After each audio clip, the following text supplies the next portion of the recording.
sini kita akan menjelaskan tentang materi pertumbuhan penduduk. Pengertian pertumbuhan penduduk. Apa sih pertumbuhan penduduk? Pertumbuhan penduduk adalah perubahan populasi sewaktu-waktu dan dapat dihitung sebagai perubahan dalam jumlah individu dalam sebuah populasi menggunakan per waktu unit untuk pengukuran. Teori pertumbuhan penduduk. Oke, selanjutnya ada teori pertumbuhan penduduk. Yang pertama itu teori Adam Smith. Nah, diperkirakan sekitar abad ke-18 muncul teori Adam Smith ini diungkapkan bersama dengan kaum skolatik yang membantah suatu doktrin pernatalis yang pada masa merkantilisme. Para pemikir ini beranggapan bahwa suatu kependudukan yang ada pada suatu wilayah bukan merupakan suatu masalah yang dapat mempengaruhi kesejahteraan masyarakat, tetapi faktor luas tanah sangat dekat kaitannya dengan tingkat produksi. Yang terakhir ya, yaitu teori neoklasik. Diungkapkan oleh para pemikir neoklasik. Mereka berpendapat bahwa suatu pertumbuhan ekonomi dalam jangka panjang akan mengalami suatu perubahan yang disebut stationary state. Stationary state adalah suatu keadaan perekonomian yang ada di masa sudah tidak lagi mengalami pertumbuhan, bahkan cenderung diam atau statis. Faktor pendorong dan faktor penghambat. Selanjutnya yaitu faktor pendorong serta faktor penghambat. Nah, faktor pendorongnya itu satu, tidak adanya perhatian pada program KB atau bisa disebut juga 2 anak cukup. Kemudian adanya istilah banyak anak banyak rezeki. Kemudian tingginya angka kelahiran. Kemudian faktor penghambatnya yaitu tingkat kematian dan angka kelahiran yang rendah. Upaya mengatasi masalah kependudukan. Baiklah, di sini saya akan menjelaskan tentang upaya mengatasi masalah kependudukan.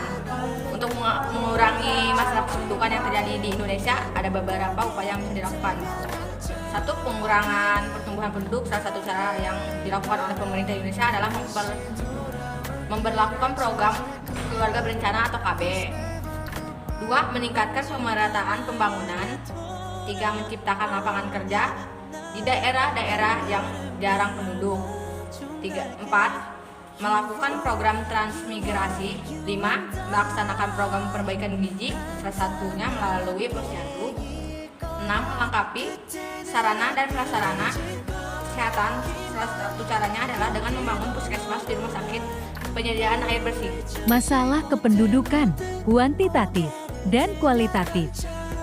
Oke teman-teman, selanjutnya yaitu ada masalah kependudukan yang bersifat kuantitatif. 1, jumlah penduduk besar. Yang kedua kemudian pertumbuhan penduduk cepat. Yang ketiga persebaran penduduk yang tidak merata. Nah, satu lagi masalah kependudukan yang bersifat kualitatif. 1, tingkat kesehatan. Kemudian yang terakhir yang kedua tingkat kependidikan.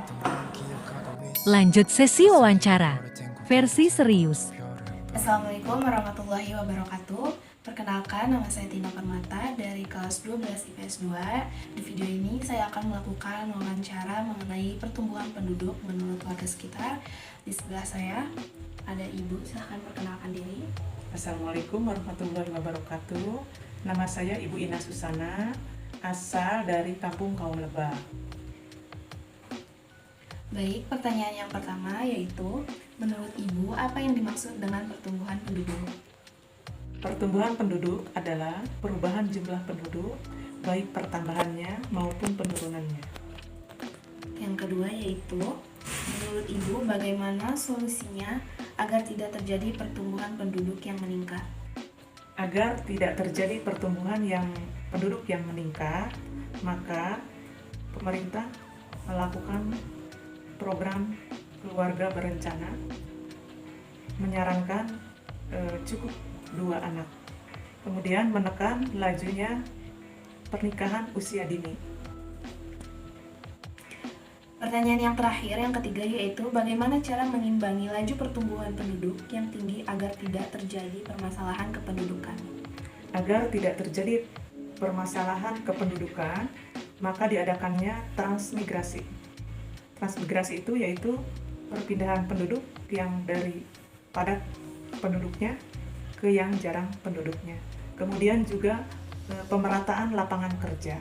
Jadi lapangan kerja tidak hanya ada di kota, jadi di desa pun sebaiknya ada lapangan kerja sehingga masyarakat tidak berbondong-bondong ke kota untuk mencari pekerjaan, sehingga mengakibatkan jumlah penduduk yang menumpuk di kota tersebut. Baik, terima kasih kepada Ibu Ina telah berkenan memberikan kesempatan atas wawancaranya. Ya, sekian dari saya, Tina Permata. Terima kasih. Versi santuy dan singkat. Menurut kamu apa sih dampak dari pertumbuhan penduduk itu? Menurut saya ada 2 dampak, yaitu dampak negatif dan juga positif. Dari dampak negatifnya, kesempatan pendidikan semakin menurun dan etika lingkungan semakin menurun juga. Kedua, dari dampak positif, ada peningkatan perekonomian nasional, memperkuat potensi wirausaha. Udah sih, menurut saya itu. Baik, itu dia materi tentang pertumbuhan penduduk. Mohon maaf atas kekurangannya. Kami ucapkan terima kasih. Wassalamualaikum warahmatullahi